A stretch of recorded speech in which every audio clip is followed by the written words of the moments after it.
Once you have a map, how do you use it to find opportunities? So here's our basic e-commerce example. You have a customer who needs to log in, add to cart, and check out. All those things depend on a website. Add to cart and checkout depend on product catalog, which also depends on the website, and the website depends on a database. So there are kind of two ways to frame this. There's the inside-out method and the outside-in method.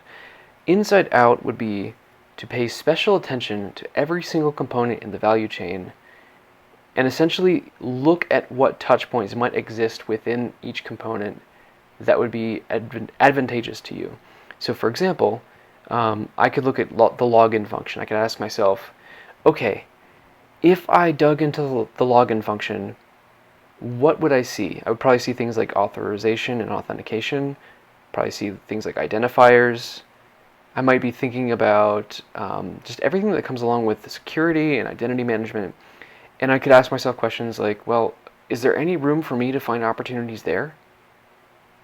Do I do anything different there that's useful to the world, that's valuable, that nobody else does? And I'd keep going down the line to each component and asking that same question. Now, eventually you'll find a component where you basically hit kind of pay dirt here. So if I ask that of the product catalog, I might say, well, what's inside a product catalog? What's not represented here? What does the product catalog depend on? And I might realize that there's plenty of opportunity in the manufacturing of products or in the way that we present the product catalog itself. The point is, the map is just super high level. Each of these components can be broken down into their own maps.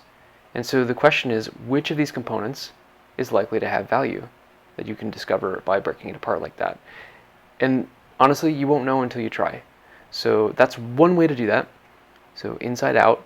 The other way is outside in, which is go look at what your competitors are doing, what other people in this space do, or think about each individual component again and go out into the wider world and see how even any other organization in the world treats that component, not even your competitors. And this is where you might get interesting things like across industries, different industries treat different components differently. For instance, a product catalog in a consulting firm might look different than, say, a product catalog for a t-shirt company. So look for those opportunities and kind of compare them. And Simon has this cool little thing that he's shown us before where if you are thinking about one particular component, you can draw kind of a comparison diagram here where, let's say this is how we treat it, let's say this is how Amazon treats it, and this is how someone's mom and pop shop treats it. And I can do a comparison and sort of I can break that down, like how many mom and pop shops are there, how many other competitors do we have that treat it like that. And essentially I get a distribution of where those things are and how evolved they are. And the exceptions, the weird places, are not things to necessarily change, but they're places to investigate. Why are they different than us? So that's a little bit of the outside-in side of that. So where is the opportunity has a lot to do with the map that you started with, and a lot to do with the outside market, the relevant points that you can search through to find opportunities.